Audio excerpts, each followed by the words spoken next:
Welcome to the Shulamite Podcast, an extension of Shulamite Ministries and Shulamite.com, with weekly interviews and teaching with author and speaker Martha Kilpatrick and hosted by John Enslow. This weekly podcast is a way to stay connected to the ministry. So come experience anointed messages, not giving just another method, but a living impartation. Okay, so Martha wanted me to share a little bit of how I came and my goal and how it's all played out. So, and I'm not prepared to do this, but I'm just going to just run on seat of my pants, I guess. So when I came, I had been listening for years prior, good messages, encouraging messages, motivational messages. But when I listened to Martha on the tapes that I was given, I realized there was something different. Now, I didn't respond well at first, and I listened to the first tape that I was given. Someone basically, we know how we all give Martha's stuff out. We basically dole it out, slowly to see the receptivity, and then at that point, if someone responds, then we give more. But so someone gave me a tape, and they said, "Here, see what you think of this." And I mean, everybody knows the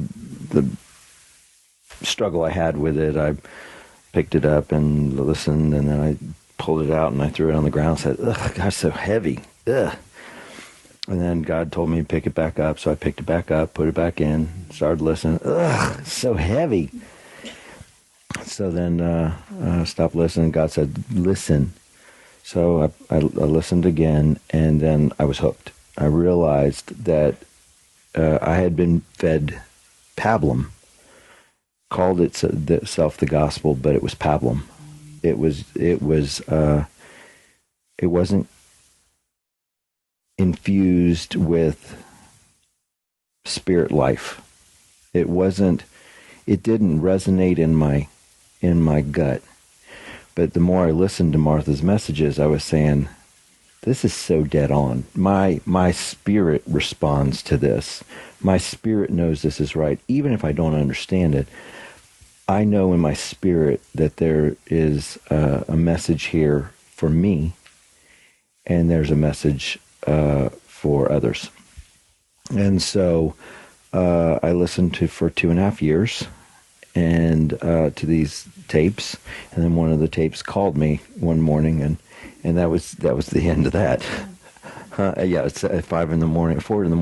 Yeah, 4 in the morning called me. A Florida boy who was not an early riser at that time. And so I just followed the Lord in this deal. I just followed him, and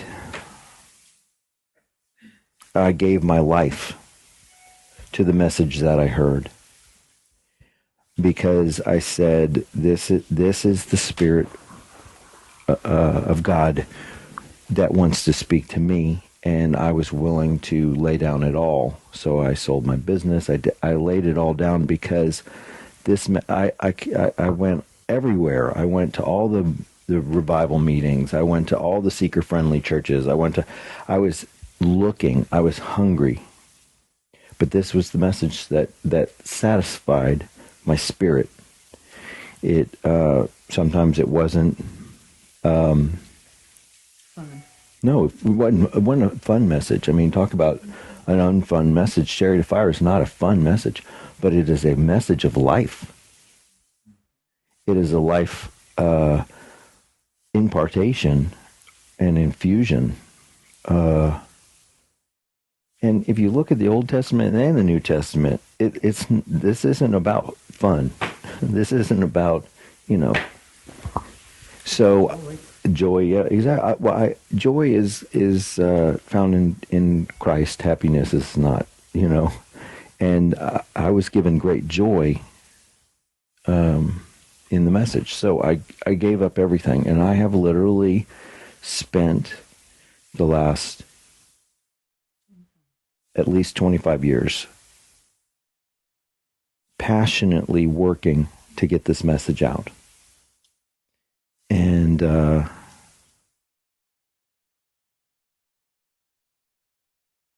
I was telling her this morning about Paul, and I think it was Paul, or was it Peter, that basically said, we're apostles, we can't be doing the waiting at the tables, we got to get some people to do this. Was it Paul or Peter? Stephen. Well, Stephen was the one. Yeah. So, and I realized the reason why I do what I do, the reason why I make the shakes, fix the food, why I do it all.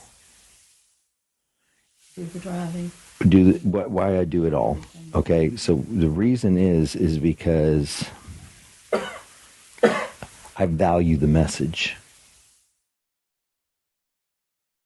And I have, in the last,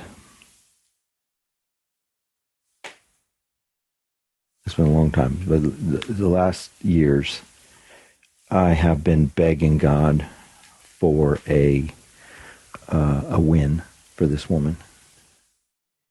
And every trip we've gone on, I'm saying, God, please, I need a win for this woman.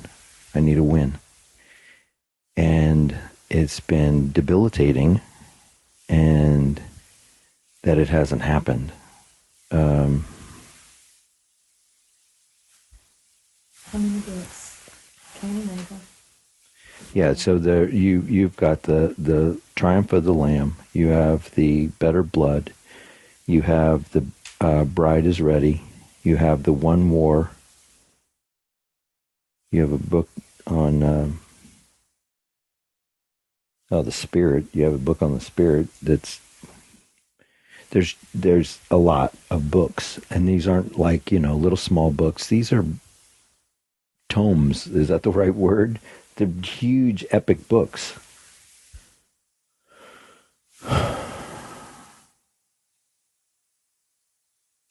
And so we go on the trips, and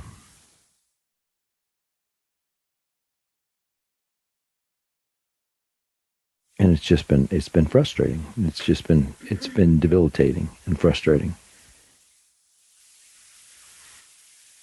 This message that I'm on right now, I want us to all read this card and message, and I hope I get one back. I think that's enough. I counted it. It's Hebrews 2:14 and 15 in the Amplified Classic. Now, I want you to read it with me, because this is the most attacked, ravaged effort I've ever made to get a book in, and I understand why. Because this book puts an end to satanic power. This book kills Satan and completely annihilates him.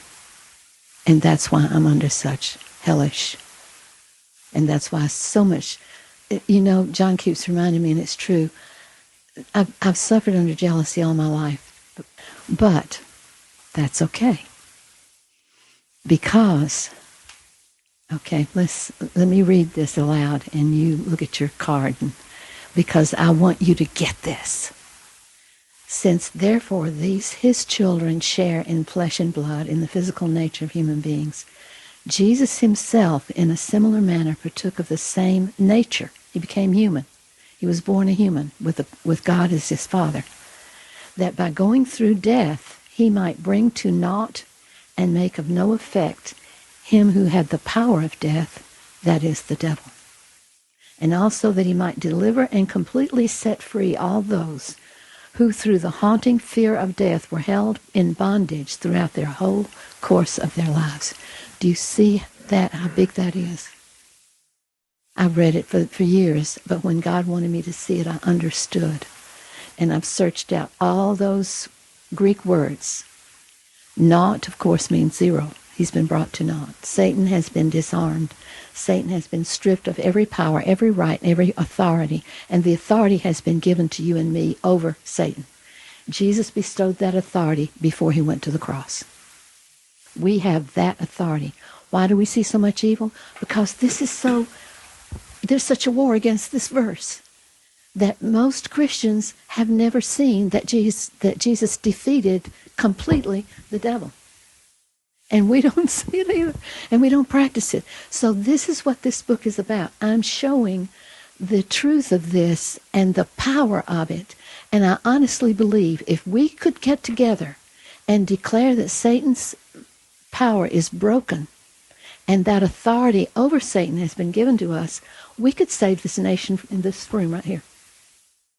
We could save everything in our families. We could declare that victory, that absolute, unequivocal, total freedom from the fear of death. And when I began to experience the fear years ago, I understood that everything you fear ultimately is the fear of death. If you fear sickness, then you fear dying. And so it goes to the essence of fear. Because from the garden, Adam and Eve turned over the earth and the populace to Satan. That's what they did when they ate of the forbidden tree and chose knowledge. To choose knowledge was to say, I'm above God. It was the satanic temptation. I'm better with God than God is. That's what we are born with. And God has to take that out of all of us. And most people don't even see that they think they're God. Anytime there's control, it's saying, I'm God. We hope you've enjoyed the Shulamite podcast.